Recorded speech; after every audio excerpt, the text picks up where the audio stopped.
terima kasih banyak Mas Ervi udah hadir malam ini, udah nemenin kita di Dialogs episode ke-7. Jadi buat rekan-rekan yang nonton Dialogs episode ke-7 ini di depan kita udah ada kedatangan Jurgen Klopp ya ini ya.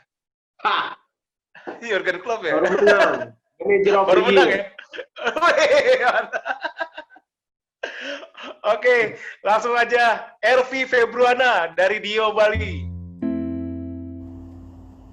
Testing, testing, testing, Dialogs. Selamat malam semuanya. Senang bisa Selamat malam. Ya, selamat malam. Senang bisa tune in di sini para netizen, dan mudah-mudahan nih malam ini jadi semakin hot ya dengan kita bicara banyak panjang lebar nih bersama host kita Oki. Gimana, sehat Mas Ervi? Sehat, alhamdulillah, puji Tuhan. Ya di Bali ya situasinya ya aman-aman sih, tapi maksudnya enak lah, enjoy lah. Kan kalau namanya Bali kan seperti holiday aja, kayak kita liburan terus. Apalagi tambah holiday ya. Apalagi tambah lagi kayak karantina begini, selesai udah kayak liburan. Tapi enjoy aja. ditambah setelah 30 tahun akhirnya Liverpool juara lagi ya.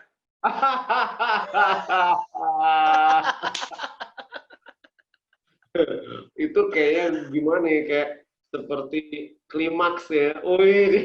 Iya. Seperti klimaks yang bener-bener ditunggu gitu kan. Gila lo, dari kemarin-kemarin, dari tahun-tahun kemarin kan suka diledekin sama rival kan. Bilangnya, oh we will win another year. We will win next year. Oh, next year will be better. Kan gitu-gitu. Iya, benar. Diledekin kan sama rival kan. Sama rival yaitu MU lah ya, kan bilang ledekinnya gitu. Oh, kalau fans Liverpool pasti bilangnya gini, oh tahun depan pasti kita juara. Nanti musim depan lagi, oh tahun depan kita juara. Jadi kita juga nggak tahu juga sih, makanya nih pas lagi menang ini, waduh, sebenarnya tahun lalu harusnya bisa menang loh. Iya, nyaris ya tahun lalu sebenarnya ya. 1 poin. Cuma problemnya kan gini, Liverpool ya kok jadi ngomong bola kita ya, Liverpool kan. Gak apa-apa, tapi gak apa-apa. Ya kan Liverpool kan tahun lalu itu kan sebenarnya rekor kemenangannya lebih bagus daripada City. Cuma problemnya dia imbangnya lebih banyak. Itu aja kan kalahnya waktu itu. Jadi kalah selisih gol yang pasti kalau sama pun nilainya. Jadi selisih 1 poin, nyesek juga. Nah, makanya kan. Tapi tahun ini disikat benar, selisih sampai berapa gapnya, ada sekitar 27 poin. 23 poin. Ya, 23 poin. Jauh banget, udah gapnya udah jauh sekali. Itu juga karena gapnya semakin dekat itu karena udah mau akhir-akhir, karena mereka sudah dinyatakan menang, kayaknya udah nggak serius gitu mainnya kan. Jadi kalah sekali lagi kan, imbang 2 kali, kalah sekali setelah itu umumkan mereka menang setelah pertandingan Chelsea lawan City kayak begitu. Jadi ya berbunga-bunga lah Mas. Iya. Ya kan berbunga-bunga. Ditambah dapat champion, terus dapat ini juga apa? Dunia juga juara dunia antar klub. Iya, World Cup juga. Ya juara dunia antar klub juga. Jadi 3 gelar nih tahun ini dapat hadiah dari Jurgen Klopp. Iya. Dari Ervi Februana lebih tepatnya ya. Oke, Mas Ervi. Tapi kesibukan gimana sekarang? Makin sibuk lah ya Mas Ervi ya? Sebenarnya sih nggak sibuk banget. Kita nggak bisa bohong, kita nggak bisa pungkiri lah ya. Apalagi kan bisnis di Bali ini kan pariwisata. Ya, pariwisata ini 80% dari kehidupan orang Bali itu bergantung kepada pariwisata. Ya kan? Misalnya agribisnis.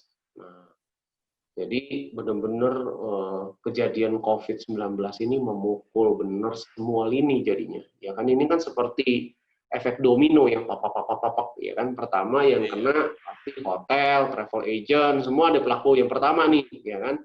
Habis itu kalau nggak ada tamunya kan pasti itu akan berefek kepada yang lain, vendor, supplier yang jual ini, yang penyalur ini kan akhirnya nggak bisa ini, nggak jalan ekonomi.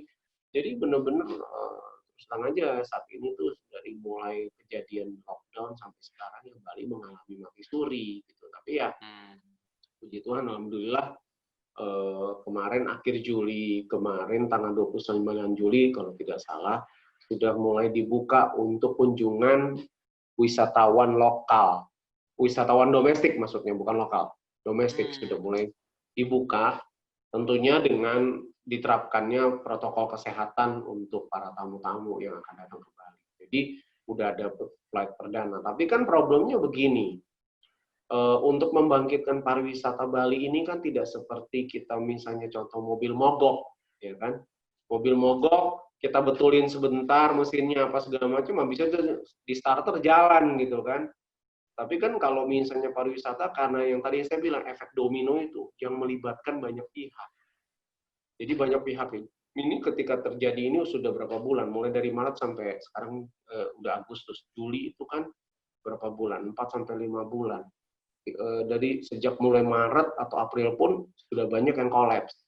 Dan itu akan mempengaruhi yang lain. Jadi ketika pun misalnya tamu datang, satu bisa misalnya satu bisa menyambut tapi bisa bangun, tetapi itu kan berhubungan dengan yang lain. Kalau yang lain belum siap karena kolaps sebelumnya kan.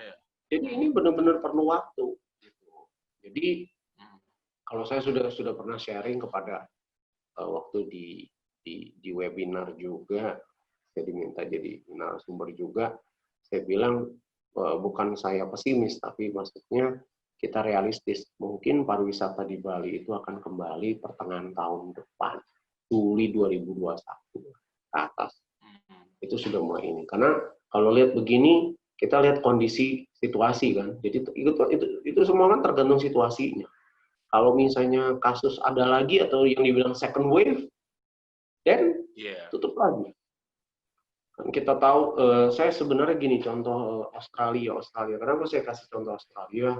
Karena Australia termasuk market saya, karena memang government Australia itu termasuk klien saya juga. Jadi Australian Trade, itu government Australia itu adalah klien saya yang dimana kalau mereka ingin mempromosikan produk atau potensi mereka yang untuk ke Indonesia, market Indonesia, saya menjadi konsultannya untuk promo, untuk eventnya, apa segala macam. Nah, tadinya Australia sudah normal, jadi waktu pada saat udah mulai Juni awal, mereka sudah bagus, jadi antar negara bagian, antara Victoria, yaitu ibu kota Melbourne, New South Wales, Sydney, Brisbane, Queensland, itu sudah ada pesawat yang domestik yang sudah normal, balik ke normal, dan sudah mulai mereka sudah mulai mempertimbangkan untuk membuka internasional gitu. Jadi ini kabar bagus kan sebenarnya. Terus juga ya saya tadinya akan sudah ditunjuk sama pemerintah Australia untuk misalnya untuk kerjasama yang nanti dengan Bali gitu. Tapi ternyata Juli pertengahan kejadian lagi. Melbourne, ibu kota daripada Victoria State, negara bagian State, ada kasus corona yang cepat lagi, dan itu langsung akhirnya itu di lockdown lagi Juli itu, padahal Juni udah mulai bagus, Juli lockdown ini parah lagi, di lockdown lagi, akhirnya apa? Nih Sydney juga akan mengikuti, dan kota-kota lain juga, Brisbane juga ada, Queensland sudah mulai ada beberapa banyak kasus yang keluar lagi. Nah ini yang kayak gini-gini kan. Iya. Jadi, tapi di Bali sendiri gitu.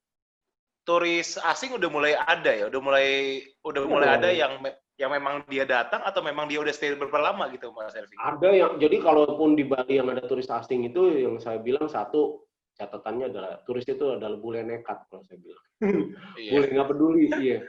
Jadi memang benar mereka yang sudah stay sebelum kasus itu gitu. Jadi mereka tidak menghiraukan himbauan dari pemerintahnya, karena memang khusus untuk COVID ini sebenarnya semua negara, yang negara-negara Eropa maupun Australia sendiri.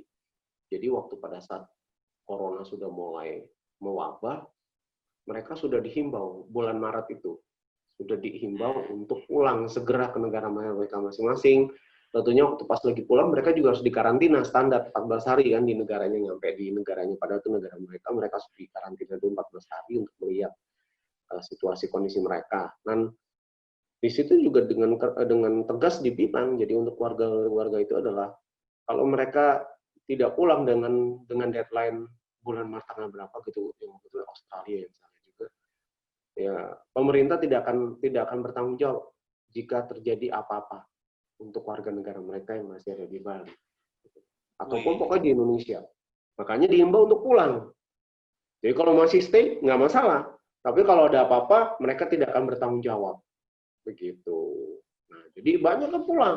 Nah, yang sisa-sisa ini adalah yang boleh-boleh nekat gitu. Banyak kan anak-anak muda yang usia gitu, yang memang anak-anak sekolah seperti itu. Jadi mereka menjadi alasan untuk mereka jadi stay di sini untuk nggak sekolah atau online aja apa segala macam. Saya nggak tahu ya.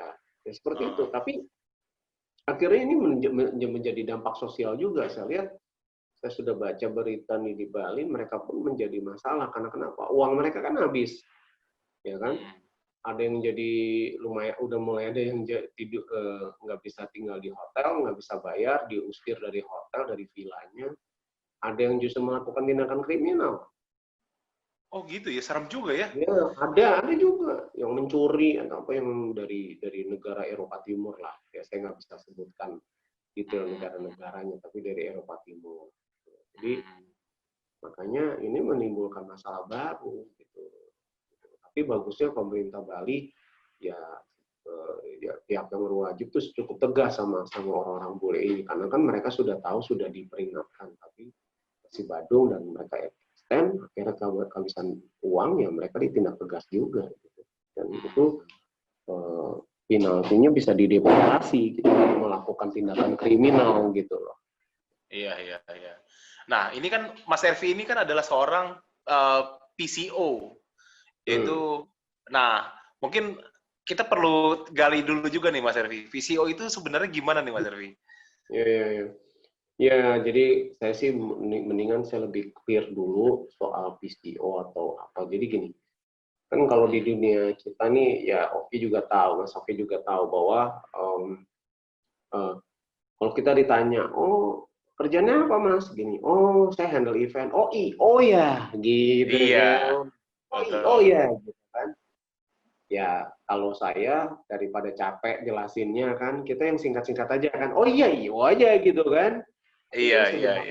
Nggak begitu juga gitu, bahwa kalau saya mau dibilang IO ya karena simpelnya orang menyebut IO, tetapi kalau saya itu adalah PCO itu adalah Professional Conference Organizer yang memang kita juga berlisensi. Jadi contoh, kalau IO itu izinnya itu adalah dari Kementerian Perdagangan, SIUP-nya. Nah, Bukan pariwisata ya Mas Ervi ya? Bukan. Kalau IO, Event Organizer. Ya. Jadi event organizer SIUP-nya itu jadi dari Kementerian Perdagangan. Tetapi kalau PCO itu baru dari Kementerian Pariwisata. Dan itu kalau IO sangat mudah izinnya, sangat mudah. Tetapi kalau khusus untuk PCO itu kalau untuk mendapatkan lisensi itu sudah dianggap perusahaan itu adalah menengah dan kebesar. Jadi persyaratannya juga harus PT dan juga harus ada setor modal awal itu cukup besar. Pasti zaman saya waktu itu, saya tahun 2010 ya, waktu saya pindah dari Bali ke Jakarta gitu ya untuk mengurus ini. Kan tadinya ya saya statusnya juga memang masih IO waktu itu, masih ini. Tapi saya harus serius, meskipun saya sudah melakukan kegiatan-kegiatan konferensi gitu, saya sudah punya pengalaman, ada sertifikat sendiri. Tapi untuk perusahaan akhirnya ya secara resmi itu tahun 2010 mengurus lisensinya secara perusahaan, dan itu cukup nggak mudah. Jadi nggak semua perusahaan bisa dapat izin lisensi itu ya. Lisensi yang dikeluarkan oleh Kementerian. Jadi gini, persyaratan yang tadi yang saya bilang harus perusahaan usaha menengah besar, ya kan. Terus lebih ditambahkan PT. Terus juga ada survei kantor. Ada survei kantor. Oh, ada survei kantor juga ya? Iya, ada survei kantor. Jadi dari orang Kementerian Pariwisata akan mensurvei kantor kita. Jadi kantor itu kalau tidak salah dulu ya, survei itu minimum harus luasnya minimum 60 square meter. Minimum. Dan karyawan itu minimum kalau nggak salah 10. Yang in-house ya Mas Eri? Ya in-house, ya. Iya, in-house itu saya karena itu kejadian 10 tahun yang lalu. Jadi saya mengurus itu. Jadi persyaratan dan itu juga harus modal awal store-nya juga lumayan besar gitu loh. Untuk modal Australia itu sekitar 2 miliar. Gitu.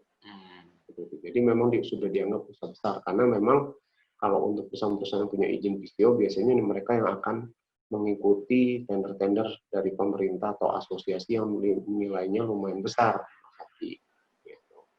Tapi saya sih nggak lebih fokus ke situ sih, tapi saya lebih kepada expertise-nya, bahwa kalau PCO itu adalah memang mereka namanya professional conference organizer adalah orang-orang yang sudah memiliki pengalaman menghandle atau menangani konferensi-konferensi, baik yang lokal maupun internasional. Baik untuk konferensi dari pemerintahan, dari government, ataupun dari asosiasi, ataupun dari korporasi. Gitu. Tapi biasanya namanya conference itu berbeda. Jadi gini, harus bisa dibedakan antara conference sama meeting. Kalau meeting itu adalah corporate meeting, jadi perusahaan-perusahaan kalau bikin meeting itu kan internal. Nah, kalau yang conference itu adalah pertemuan untuk membicarakan satu subjek dengan komunitas atau pemerhati yang memiliki minat dan visi yang sama. Saya contoh konferensi, misalnya dokter jantung, Asia Pasifik. Nah, itu tidak terbatas. Jadi it's individual, itu individual. Jadi beberapa dokter-dokter yang dari seluruh Asia Pasifik akan datang, misalnya bikinnya di Bali. Tapi bisa saja saling kenal, bisa saja tidak kenal gitu, dan itu lebih ke personal, jadi urusannya personal. Tapi mereka datang ke satu tempat yang mereka memiliki interest yang sama, itu conference namanya. Itu punya minat di dalam materinya dan memiliki materi. Jadi misalnya materi-materi conference-nya tuh ada beberapa gitu kan, dengan beberapa speaker atas segala bicara. Nah, beda sama corporate meeting. Kalau ke corporate meeting lebih kepada internal untuk misalnya pemberdayaan human resources, ya kan, sumber daya manusia, misalnya peningkatan akselerasi, misalnya level-level eksekutif. Nah, dipanggillah pembicara, ya kan, motivator, atau misalnya contoh kayak gitu kan, untuk mencapai target perusahaan tahun depan itu biar bisa lebih achieve target, bahkan excel di target. Nah, yang kayak gitu. Nah, itu tuh perbedaannya conference sama corporate meeting. Nah, dengan meeting, orang meeting, jadi jangan sampai swab juga, jangan sampai tertukar gitu loh. Orang kan itu meeting, itu yang suka disebut juga dengan MICE ya, Mas Arfi ya? Ya, MICE, meeting, incentive, conference, convention, exhibition. Kalau MICE itu kan meeting tadi corporate meeting. Incentive itu sebenarnya juga lebih ke corporate sebenarnya. Ya, contoh misalnya Gobel misalnya, atau Nasional, atau LG memberikan bonus buat salesnya yang mencapai target, atau distributornya yang dari seluruh Indonesia mencapai target, bahkan melebihi target, misalnya menjual. Nah, biasanya mereka bukan dikasih uang, tapi insentif apa? Yaitu jalan-jalan. Nah, distributornya misalnya laki atau cewek, ya bawa spouse-nya, bawa suami atau istrinya. Kasih bonus untuk jalan-jalan, misalnya termasuk tiket, termasuk hotel, termasuk program-programnya, termasuk makan minumnya, itu sudah ditanggung sama ini. Karena itu ini, jadi bukan berupa uang, karena kan seringkali kan itu kan sudah mulai, jadi di Indonesia pun sudah mulai, jadi itu sudah dimulai di sekitar 15 tahun yang lalu, bahwa mindset itu, budaya itu sudah mulai bergerak, lebih seperti sebenarnya kayak corporate asing ya, jadi lebih menghargai orang itu dengan pencapaian itu bukan dengan uang saja, tetapi sesuatu yang dihargai lewat. Karena gini, kalau insentif itu seolah-olah seperti kayak jalan-jalan itu kayak tur, tapi sebenarnya enggak. Jadi jalan-jalan yang membuat mereka itu bukannya terkenang dengan atau terkesan dengan perjalanan itu, tapi enggak, tapi memacu, merangsang mereka untuk mencapai target tahun depan lagi. Conference apa ya yang udah selama ini diorganize, Mas Arfi? Ya, kalau misalnya secara pengalaman sih saya udah lakukan itu kan dari akhir tahun 90-an, Ki. Oh, dari akhir 90-an ya? Iya, saya udah ngelakuin itu dari tahun 96. Saya pertama kali handle conference itu 96 itu di Jakarta. Waktu itu investor conference, jadi dari Amerika. ya kan? Jadi bikinnya saya ingat waktu itu bikin di Shangri-La Jakarta. Nah itu saya jadi contact person-nya. Terus habis itu ada konferensi tahun berapa ya? Tahun 98. 98 itu kalau tidak salah, pokoknya sebelum 97. Pokoknya sebelum reformasi kan itu kan kacau-kacau tuh kan lagi Iya, lagi ini. Jadi masih Pak Harto. Jadi waktu itu ada konferensi tingkat tinggi. Ya, bukan KTT sih kalau nggak salah APEC atau apa ya. Nah, saya sudah mulai terlibat juga di situ. Ya kan, meskipun bukan sebagai organizer tunggal, tetapi saya juga udah jadi organizer, jadi supporting organizer daripada acara itu. Jadi konferensi yang melibatkan banyak negara, jadi kalau nggak salah Asia Afrika juga gitu loh. Nah waktu itu saya masih base-nya, saya ditaruh waktu itu base-nya saya di Mandarin Hotel. Saya lama lah ya, Mandarin Hotel Jakarta. Acaranya di GCC, di Jakarta Convention Center. Nah berlanjut, jadi akhirnya dari situ saya merasa maksudnya, wah enak juga nih, asik gitu kan menghandle conference itu. Nah akhirnya tahun 98 saya ditarik oleh satu perusahaan Amerika, kan satu perusahaan Amerika yang memang lebih fokusnya itu memang ke meeting dan insentif. Yang tadi saya cerita, jadi meeting, jadi corporate meeting dan insentif, tapi lebih banyaknya corporate-nya itu kebetulan saya disuruh pegang untuk account-nya untuk Amerika sama Inggris dan Australia account-nya. Jadi perusahaan-perusahaan besar, Mas Oki. Jadi seperti misalnya contoh Evolve gitu, itu kan software system, Cibos, terus Sun Microsystem. Itu perusahaan-perusahaan besar yang kalau datang ke Bali itu sampai ribuan, seribu ke atas itu. Dan itu melibatkan para yang pemenang jadi salesnya yang mencapai target, misalnya di level Amerika, seluruh Amerika, benua Amerika, atau yang seluruh dunia, jadi datang bikin di Bali. Nah itu saya yang jadi organizer-nya. Tapi itu lebih ke insentif dan corporate meeting, bukan conference. Jadi perusahaan, misalnya yang tadi saya bilang, Sun Microsystem. Itu saya mengerjakan itu sih, saya jadi pegang ya account-account, terutama jadi saya pegang yang market saya memang Amerika, Inggris sama Australia, yaitu marketnya. Jadi perusahaan-perusahaan itu. Jadi awalnya ya saya cerita dulu ya, bagaimana kok bisa sih dapat market begitu? Gimana caranya kan gitu kan, apalagi zaman dulu gitu kan. Kalau sekarang kan ya sosial media, kita bisa pakai FB, bisa pakai IG. Kalau dulu bagaimana cara kontak-kontaknya kan? Jadi memang nah itu kan perusahaannya perusahaan penanaman modal asing PMA. Jadi namanya sudah dikenal di seluruh dunia, tetapi memang base-nya di Bali. Kita punya marketing office.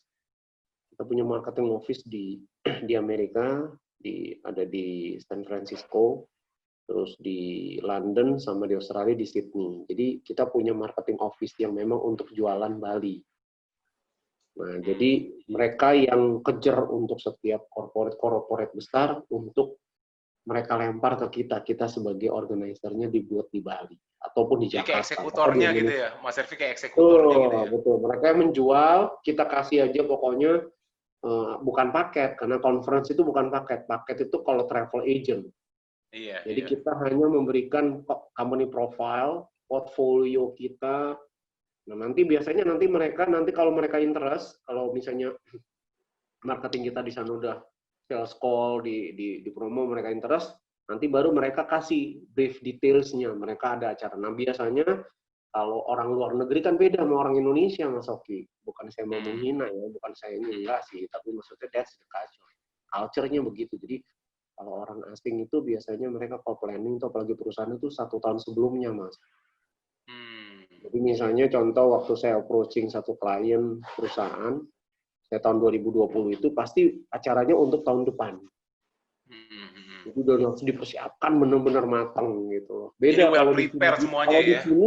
kalau di sini mah 3 bulan aja jadi, bahkan ada yang mendadak 1 bulan aja langsung bikin acara gitu kan kalau di sini.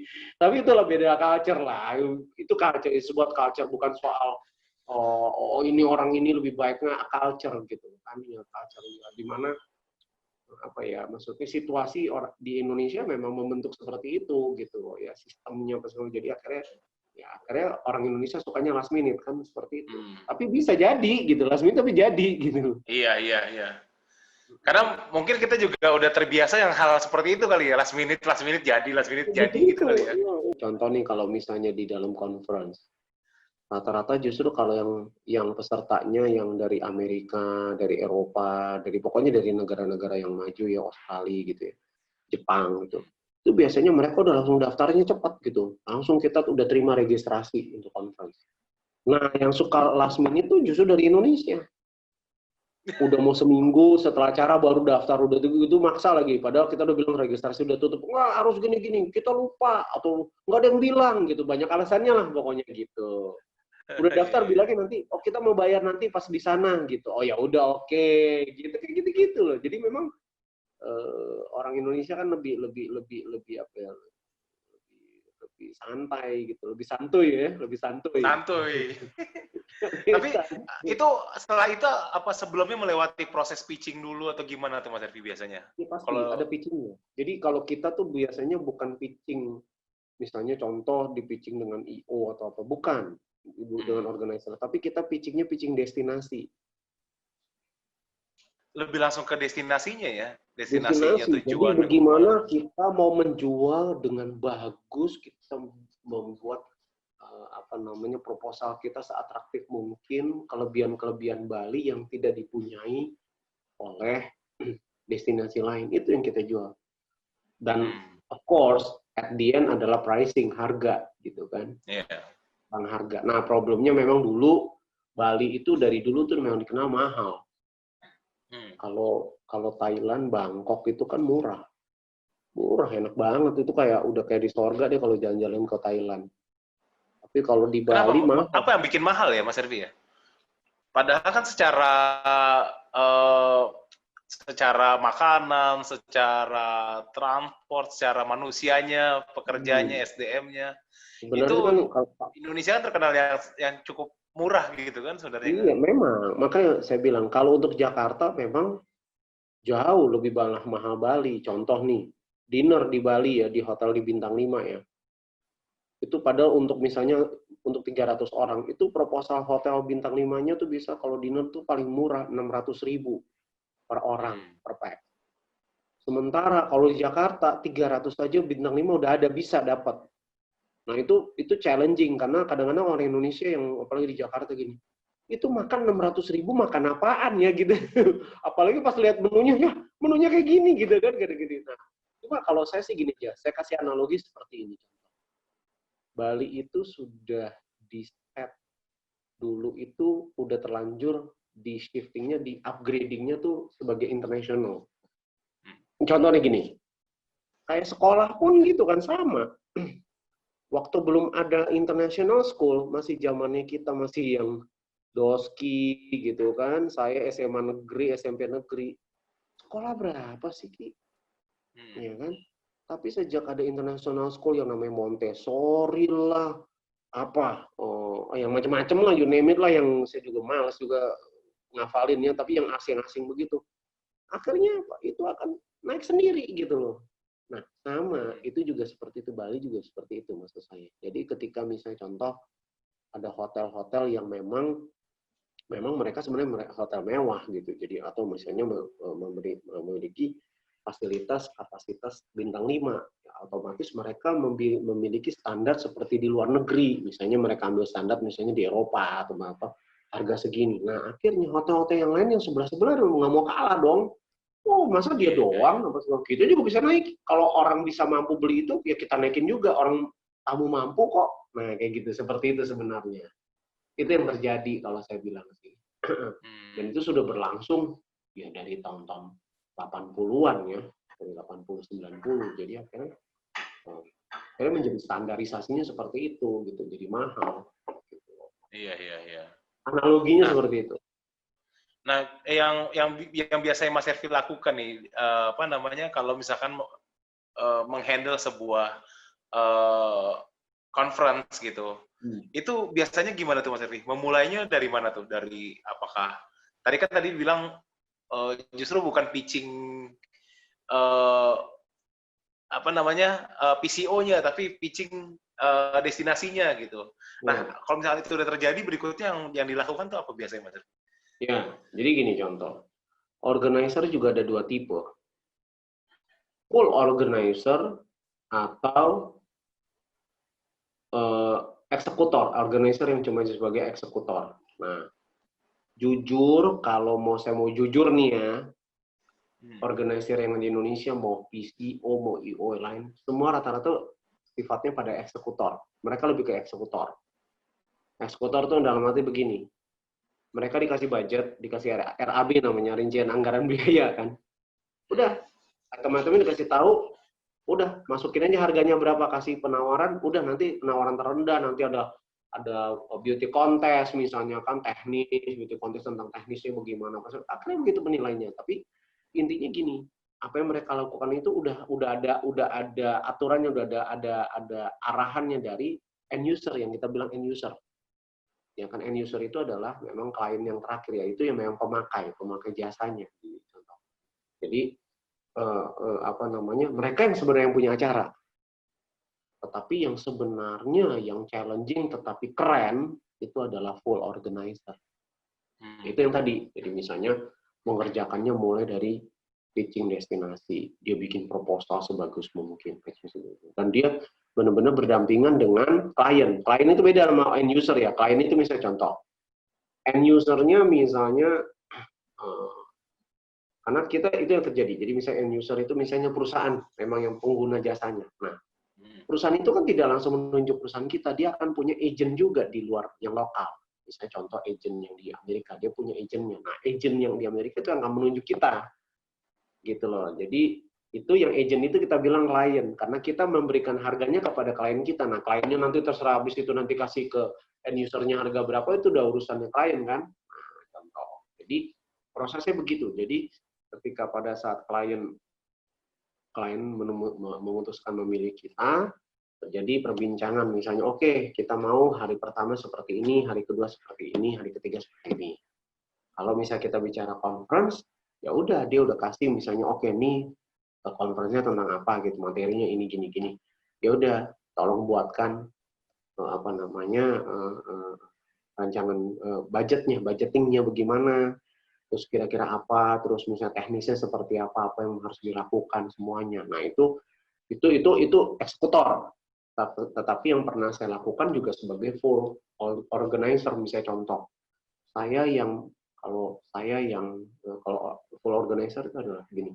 Kita yang benar-benar menjadi pemainnya, kita yang jadi pemilik eventnya. Kalau IO yang eksekutor ini kan kita dibayar sama klien. Tapi kalau full organizer kita yang cari duitnya. Seperti yang terakhir dengan Australia itu, Mas Rify ya? Ya, betul. Seperti itu. Jadi kita yang menentukan ini, kita yang cari sponsor, kita yang dapat sendiri. Jadi kita nggak dibayar sama klien. Dia langsung sama sponsor. Tapi kita yang bikin create. Programnya mau seperti apa, pembicaranya cocoknya siapa. Kita yang bikin, kita yang ngurus sendiri. Kita yang paling repot di situ. Tapi resikonya adalah apa? Kalau dapat sponsor, kalau enggak, ya siap-siap gigit jari, kan gitu. Iya.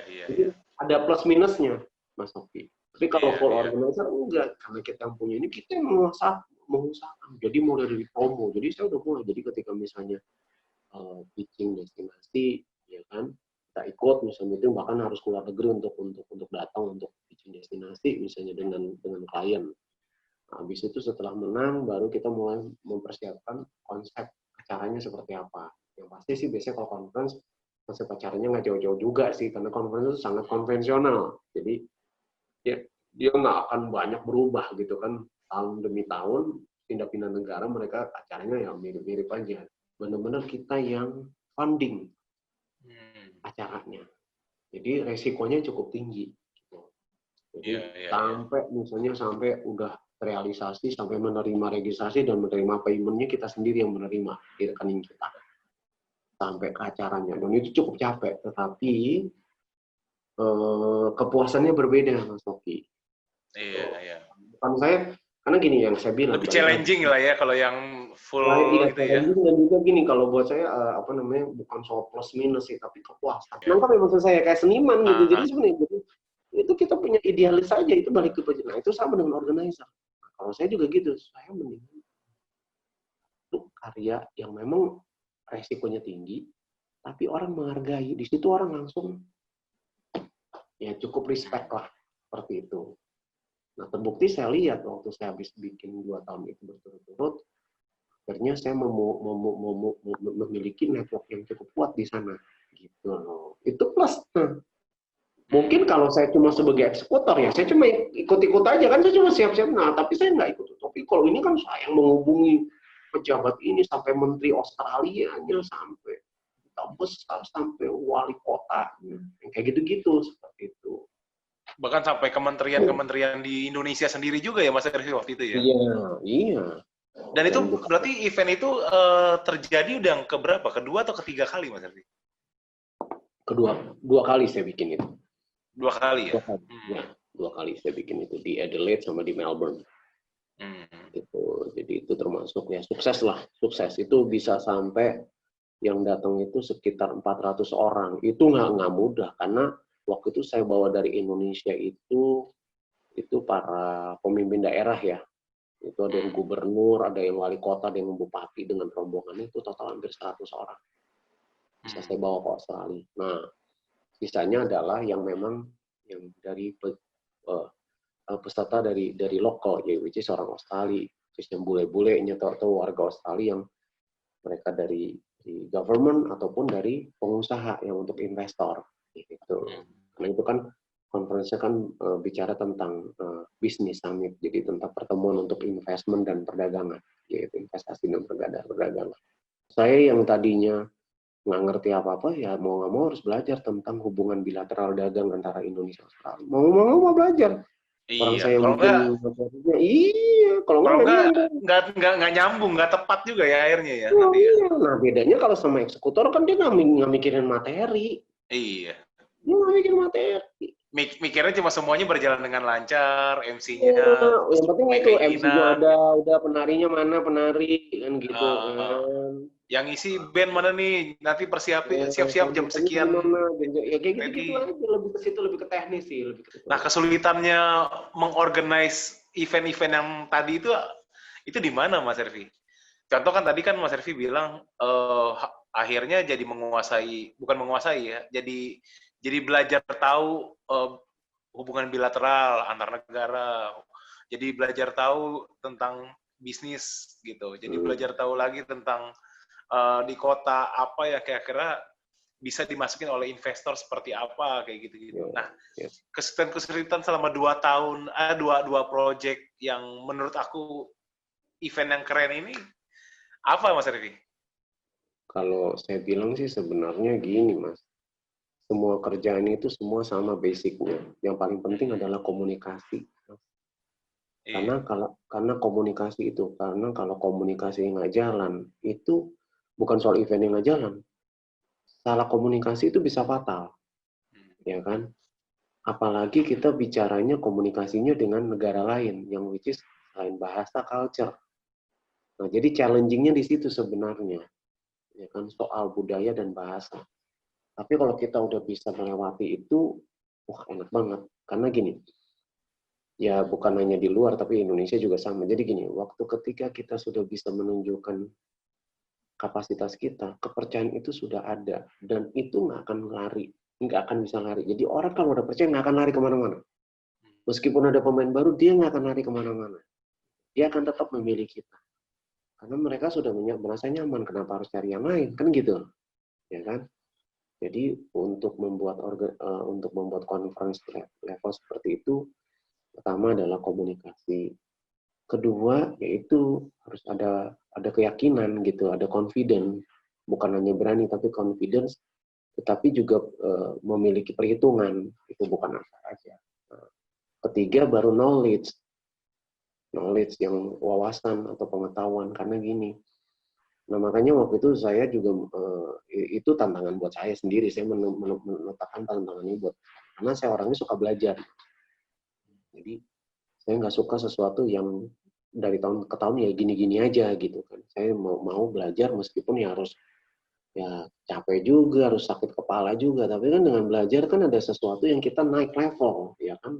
Naik lagi levelnya kan. Kalau kita belajar sesuatu yang baru, ada hal yang baru, di mana kita udah sampai sini, orang lain mungkin udah masih belum berpikir di situ ya. Bukan saya mau ini, tapi itu yang menjadi penting gitu. Jadi apa namanya? Belajar, proses belajar itu, dan untuk berani untuk belajar, berani untuk belajar sesuatu yang baru gitu. Jangan takut untuk belajar sesuatu yang baru gitu. Nah, yang terakhir itu adalah ya itu yang tadi dari komunikasi itu ada kepercayaan gitu. Dan kepercayaan. Karena dalam bisnis itu trust is everything gitu loh.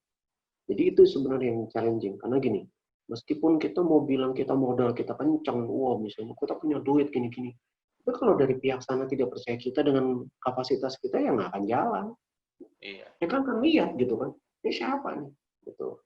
Nah, waktu saya pertama bikin ini juga saya juga ada history Mas, karena sebelumnya juga saya sudah biasa menjadi EO atau PCO-nya acara-acaranya Australian Government di Indonesia untuk conference-nya. Jadi mereka melihat track record itu juga sih sebenarnya. Akibat kegiatan ini, apakah ada deal yang positif, Mas Rivi? Antara si si orang Indonesia, si sebuah kota misalkan yang ikutan itu, dengan yang di Australia kemarin, Mas Rivi?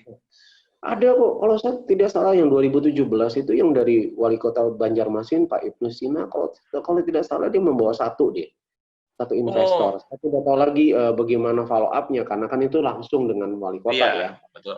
Nah, jadi yang saya tahu tahun 2017 itu Pak Wali Kota Banjarmasin juga dapat, Wali Kota Ambon juga dapat, terus Gubernur Yassin Limpo waktu itu yang sekarang Menteri ya, Pak Menteri Yassin Limpo. Iya, sekarang Menteri dia.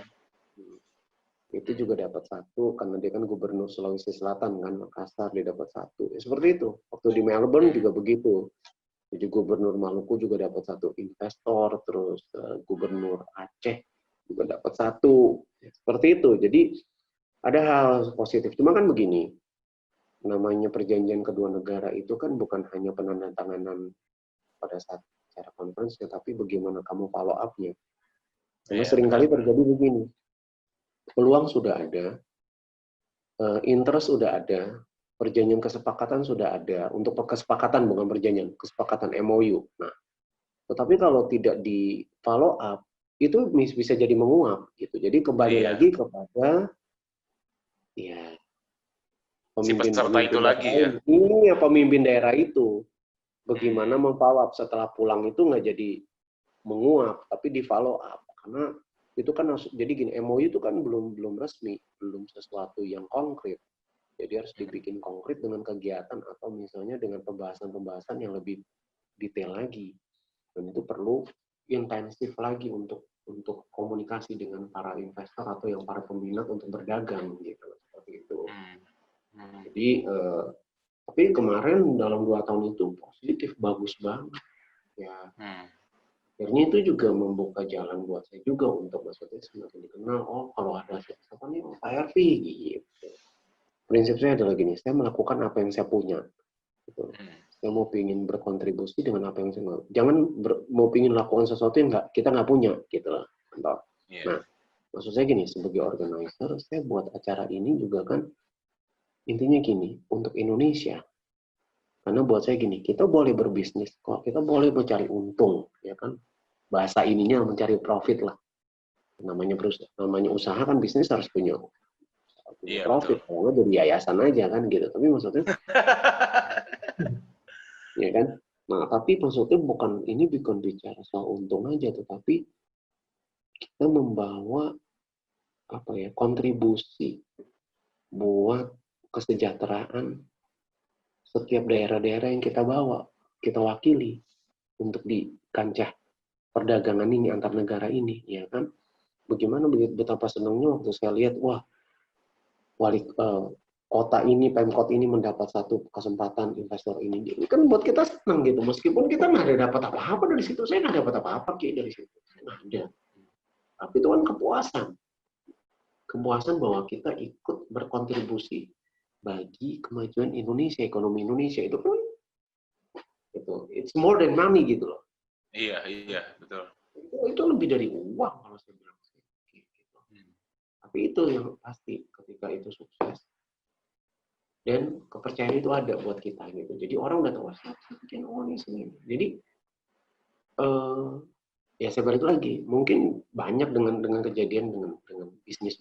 Jadi gini, sebagai organizer juga sama. Jadi gini, waktu kita bikin sukses satu conference, itu nanti beberapa pesertanya itu nanti kan tanya, itu IO-nya sama si organisasi, oh si ini misalnya, Mas Oki gitu. Oh gitu. Nah, wah, padahal dia nggak kenal sama Mas Oki. Tapi ketika dia akan mau bikin acara conference, dia akan panggil Mas Oki, karena dia udah lihat. Nah, itulah jasa. Gitu. Ada kepercayaan, oh saya mau conference nanti bikinnya kayak gini, kayak kemarin Mas Oki bagus nih bikin ini, gitu seperti itu gitu loh. Jadi mungkin waktu sukses ya uangnya cuma sebagai jasa kita dibayar, tapi buat saya sukses itu lebih daripada uang, tapi kepercayaan, reputasi itu yang penting. Ya kan? Karena jasa. Karena saya pun jangan salah ya, saya pun nggak lancar-lancar banget. Saya pun waktu menghandle conference ada kejadian-kejadian yang cukup fatal gitu, dan saya belajar dari situ. Fatal benar-benar dikomplain sampai benar-benar sampai habis dikomplain. Tapi kan kita belajar dari kesalahan. Karena kalau jasa itu kan beda sama barang. Barang nih contoh, kita lagi makan bakso lah. Lagi makan bakso, waktu yang baru taruh di sini, baru mau makan, ada lalat di situ. Iya. Panggil waiternya. Mas, ini apa nih lalat? Waduh, sorry pak. Wah, diganti, dikasih bakso, dikasih tambahin ini biar nggak komplain apa segala macam. Udah kita makan. Jadi maksudnya, kalaupun ada kesalahan fatal, tapi bisa diganti. Kalau jasa nggak bisa, Mas. Iya. Saya pernah fatal menyediakan tari-tarian untuk pembukaan conference. Semalam sebelum openingnya besok pagi, itu malamnya masih GR, Mas. Udah oke, udah GR. Besok paginya, ternyata koordinator tariannya salah dengar. Dia pikir bikinnya malam opening. Jadi pagi-pagi diteleponin, ya namanya di Bali kan pisah-pisah, namanya kan itu kan penarinya ada yang ditinggal di sini. Waduh, udah susah ngobolinnya. Akhirnya nggak keburu dengan openingnya. Habis lah. Jadi komplain, harus ada kompensasi untuk itu. Nah itu kayak gitu. Dia nggak bisa diulang. Meskipun saya bilang, bisa nggak nanti ditaruhnya nanti pas lagi agak sorean gini. Ya nggak bisa, udah lewat lah. Iya, benar. Itu kan kita bermain dengan waktu, bermain dengan momen. Iya. Itu bedanya tuh jasa sama barang begitu, Mas. Sekarang Mas Ervi melihat dunia hospitality terkini ini gimana, Mas Ervi? Kan sepertinya salah satu yang terpukul babak belur lah gitu. Ini adalah dunia hospitality kan, tourism, penerbangan, event. Nah ini gimana Mas Ervi melihatnya Mas Ervi? Iya, memang ya sejak waktu kejadian udah mulai Maret sampai apa ya kita kontek-kontekan lah, japri-japrian antara organizer, travel agent, fellow travel agent sama airlines dan juga restoran apa segala macam dan hotel ya memang itu terpukul. Dan sebenarnya kalau saya bilang dari semua pelaku ini yang justru yang paling akan belakangan akan pulih justru organizer. Karena gini, kalau hotel itu akan cepat. Kenapa? Karena hotel itu kan masuknya di dalam kamar, lebih ke private. Nah, sementara sifat daripada COVID ini adalah menghindari mass gathering, kumpulan masyarakat, orang-orang, mass gathering. Nah, event itu kan mass gathering, mengumpulkan orang. Iya kan? Jadi fatal banget. Jadi ini akan pulih kalau udah ada vaksinnya. Jadi ada vaksin anti COVID. Udah itu aja. Ini bisa pulih lagi. Jadi orang udah bisa bersentuhan, udah nggak ada social distancing. Tapi selama ada social distancing, percaya ini udah belum bisa pulih untuk yang organize untuk event. Kecuali virtual event. Ya kan virtual event yang sekarang sudah marak kan orang semua pada convert jadi virtual event. Tapi virtual event juga untuk end user atau pemakai jasa virtual event itu juga perlu waktu. Karena kenapa? Culture kita adalah masih lebih kepada perlu sentuhan, perlu eye catching, pandangan mata langsung, perlu merasakan langsung suaranya, ya kan? Atmosfer juga, ya. Ya contoh begini deh, saya aja yang udah kayak gini ya, saya juga senang dengan dunia digital. Tapi kalau udah bicara belanja online, itu saya masih belum mau. Kecuali yang cuma kayak itu yang saya bilang beli cukur, oke, online. Tapi kalau udah bicara misalnya beli baju, beli sepatu, saya nggak mau. Saya mendingan harus datang ke outletnya. Kenapa? Bisa nyentuh ya. Untuk online jatuhnya beda, sepatu juga. Tapi ada juga orang-orang yang bisa order sepatu sama banyak udah bisa order sepatu, baju, apa segala macam udah online semua. Nah, tapi yang saya bicarakan ini adalah banyak orang yang belum bisa menerima sistem online ini. Mereka perlu merasakan sentuh langsung, merasakan biar pas, biar enak, lihat bajunya, ya kan langsung di depan mata. Nah, sama dengan virtual event pasti akan ada beberapa klien atau corporate yang belum bisa menerima budaya ini, virtual ini, gitu, ya kan? Seperti itu. Jadi virtual pun porsinya jadi kecil karena ini gimana dari organizer yang di sini nganggur pada rebutan virtual event. Jadi cukup kompetitif, iya. Dan tambah lagi kalau klien lihat situasi begini lebih dibikin kompetitif lagi harganya kan. Nah, bagaimana mau hidupnya struggling dong? Iya dong. Loh, iya dong. Kadang-kadang tuh sebenarnya sebelum kejadian COVID pun tren event ataupun agency advertising juga saya tahu. Rata-rata tuh klien tuh udah pinter. Mereka selain ngugo harga, mereka pembayarannya juga sadis-sadis kan, Ki, gitu. Karena kenapa? Oh, kalau kamu nggak mau, ini masih ada nih ngantri, ini agensi atau IOU lain yang ngantri mau pengen dapat kerjaan, kan kayak gitu. Nah, apalagi dengan kejadian seperti ini, kompetisinya lebih gila, Ki. Nah, jadi hospitality buat saya, apalagi kalau saya mass gathering-nya juga melibatkannya lebih banyak orang asing, itu lebih terpukul lagi. Contoh kayak Australia. Australia sudah resmi mengeluarkan larangan terbang buat warganya ke Indonesia sampai pertengahan Juli tahun depan. Pertengahan Juli tahun depan ya? Ya. Padahal prediksinya vaksin ditemukannya akan bisa ya Januari lah awal tahun ya. Januari awal tahun. Oh, diketemukan. Kalau efektif, kalau memang benar it works, kalau itu bisa benar memang manjur, kalau enggak. Oh, iya. Ya kan? Panjang banget. Kayak contoh nih, waktu Maret udah lockdown. Saya aja masih mikir, oh paling April atau Mei udah pulih kok. Saya waktu itu begitu, polos kan waktu itu karena waktu itu saya masih ada event September lumayan, jadi event di perbatasan. Oke.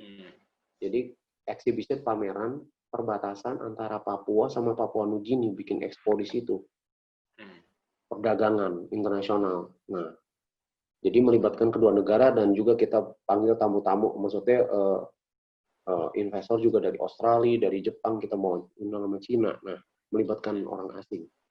Nah, saya tahu itu melibatkan orang asing, tapi waktu pas lagi Maret bilang lockdown, saya masih berpikiran, paling Mei udah aman lah, kita udah bisa lakukan Juni. Juni udah bisa prepare lagi ya gitu. Tapi pas kita lihat, pas sudah mau sampai Mei, saya bilang, enggak deh nih, memang sampai tahun depan ini sih. Sampai gitu. Karena kita tahu. Jadi kita pun nggak pernah berpikiran ini bisa sampai seburuk ini gitu. Itu yang terjadi di hospitality. Nah, kalau hotel, kalau kita bicara hotelnya misalnya di Jakarta, mungkin Jakarta bisa lebih cepat pulih daripada Bali. Karena satu, Jakarta itu bukan resort, jadi banyakkan hotel bisnis, jadi corporate, jadi keperluan bisnis. Orang stay di hotel-hotel di Jakarta, kota Jakarta ya, terutama bintang 3 ke 5 itu untuk urusan bisnis. Jadi saya rasa itu akan cepat pulih. Jadi untuk turis, untuk wisatawan kan kurang. Memang presentasinya lebih banyak untuk bisnis, hotel bisnis. Jadi cepat pulih kalau saya bilang. Jual Jakarta. Nah, yang parah nih Bali. Karena kenapa? Ini untuk para wisatawan. Karena beberapa negara itu kan meskipun udah mulai bisa jalan-jalan kayak di Perancis, di Belanda, di Italia udah mulai, tapi kan itu hanya untuk di dalam, untuk internal, belum dipikirkan untuk mereka traveling ke luar negeri. Kan Cina pun udah total udah dibilang kan Cina sampai tahun depan ditutup untuk tidak boleh traveling keluar. Sampai tahun depan warga Cina nggak boleh traveling keluar. Padahal penyumbang wisatawan terbesar di Bali adalah pertama Cina, nomor 2 Australia. Fatal nggak tuh? Iya. Nah, Iya. terus kedua, yaitu yang saya bilang, supply kan kalau bisnis itu kan antara supply dan demand itu kan harus berimbang. Kalau misalnya demand-nya tinggi, supply-nya sedikit, harga jadi tinggi dong. Ya kan? Kalau demand-nya banyak nih tinggi nih, tapi supply-nya sedikit, berarti harga jadi tinggi, jadi mahal deh semuanya permintaan. Karena kan supply dikit, tapi demand-nya tinggi. Nah, yang terjadi nih di Bali adalah apa? Demand-nya sangat sedikit, supply-nya kebanyakan. Hotel tuh kan udah ribuan di sini. Iya, benar. Dari yang berbagai macam semua ada di sana ya. Bukan hotel, selain hotel ada lagi melati, ada lagi villa. Orang sekarang lebih suka villa. Konsep villa aja udah enak. Sekarang tuh villa kamu cuma 400.000, then you can have a 1 bedroom villa, ada pool sendiri, udah enak banget. Udah nggak kayak zaman dulu di Bali kita nginep 10 atau 15 tahun yang lalu lah. Sekarang tuh orang lebih cenderung ke villa. Jadi ini hotel-hotel juga masih struggling kalau saya bilang. Jadi perlu waktu untuk merangkak naik. Jadi saya lihat sih ya nanti udah bisa normal itu tahun depan. Gitu. Nah contoh nih sekarang, kalaupun misalnya wisatawan domestik sudah bisa datang. Saya sih sebenarnya tetap optimis, kita berdoa sama-sama untuk segera diangkat lah nih ya musibah ini. Iya, betul. Wisatawan domestik contoh, ya kan? Sekarang situasi ekonomi kita aja belum menentu. Contoh Oki nih. Oki mungkin ada uang lebih, ya kan? Sebagai pengusaha ada uang lebih bisa untuk traveling. Tapi dengan situasi ini kan Oki juga mikir, aduh gila, kita nggak pernah tahu ke depan ini masih kapan mau beratur nih. Mending kita simpen duit kita aja. Iya, betul. Ini doang kita keep uang kita. Kalau ada apa-apa kita masih bisa makan dari sini kan gitu orang jadi mikirnya begitu. Nah, berapa banyak orang akan berpikiran seperti itu? Gitu loh, Ki. Jadi itu satu, ya kan? Berarti apa? Dengan situasi itu orang juga nggak berani mau jalan. Jadi sebenarnya kalau orang Indonesia bukan soal coronanya sebenarnya, tapi soal uangnya doang sebenarnya yang bikin takut. Iya. Orang Indonesia tuh ya itu yang tadi kita balik lagi santuy, nggak peduli gitu ya. Tadi itu yang last minute, sama kayak kejadian misalnya contoh bom baru kejadian pagi, siangnya udah jualan kacang goreng di tempat itu kan, ground zero kan. Orang Indonesia tuh nggak ada takut-takutnya gitu. Saya percaya COVID juga nggak ada yang takut, makanya pas dibuka Jakarta dibuka pada rame, mall udah rame. Ini Bali jadi bukannya nekat ya, tapi santuy aja udah ya. Ini lihat nih di Bali kan udah mulai buka kan untuk udah penuh sekarang Bali. Tadinya sepi, udah penuh. Mereka tuh bukan yang ditakutin adalah soal finansialnya, tentang ekonominya. Itu yang mereka takut banget. Nggak punya duit, lo mau makan apa? Itu sebenarnya yang mereka takut. Bukan penyakitnya. Dari awal waktu saya misalnya Maret, saya tahu ini, saya bilang problemnya bukan di penyakit. Kalau wah hati-hati penyakit gini bikin mati. Orang Indonesia nggak ada takutnya, percaya sama saya. Kita lebih takut nggak punya duit, nggak bisa jajan, nggak bisa nge-mall, itu aja. Itu lebih takut gitu. Ini apa kehabisan kuota tuh juga. Ini kehabisan kuota, nggak bisa ini. Kayak gitu-gitu orang Indonesia gitu loh. Benar nggak? Setuju nggak? Gitu, iya, kan? setuju. Iya.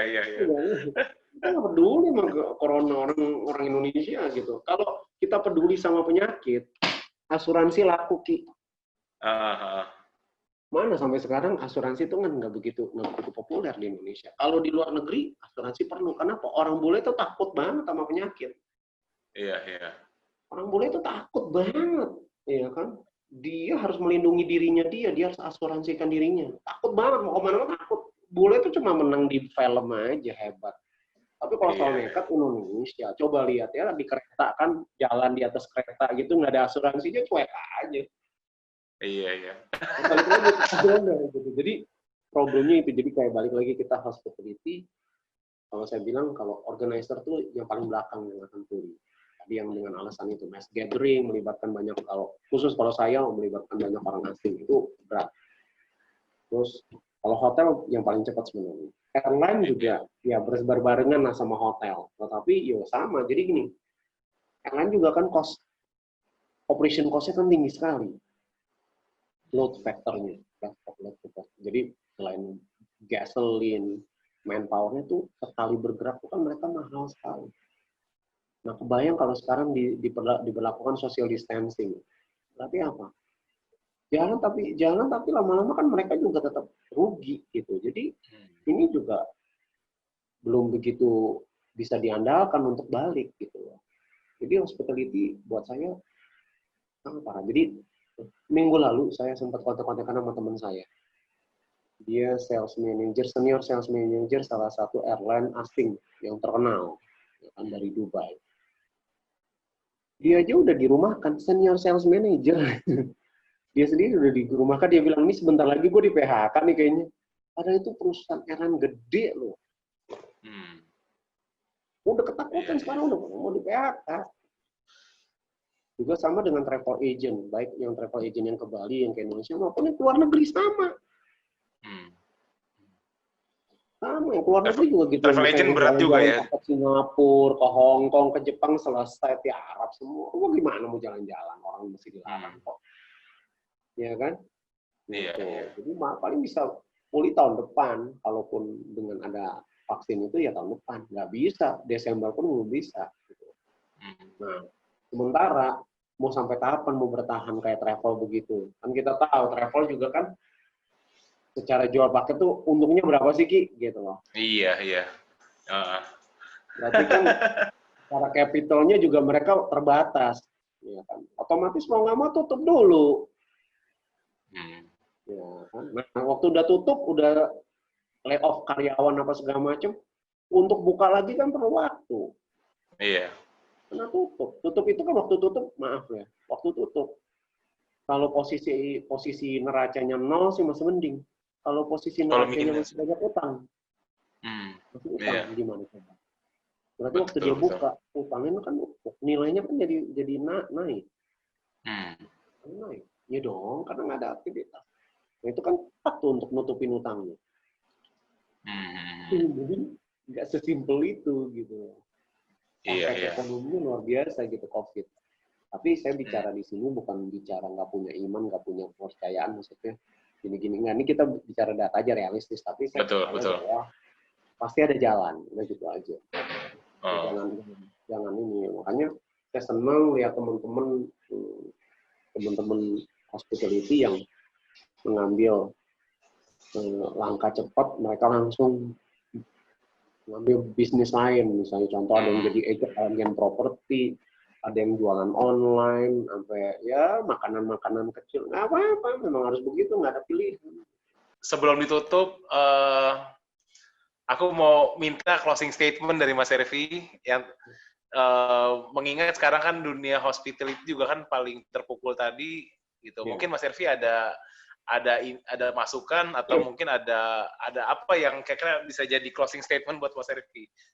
Itu ya, saya paling senang dengan apa yang saya dapat. Jadi gini, seorang pemenang itu tidak dihasilkan dengan kenyamanan, tetapi dengan tantangan.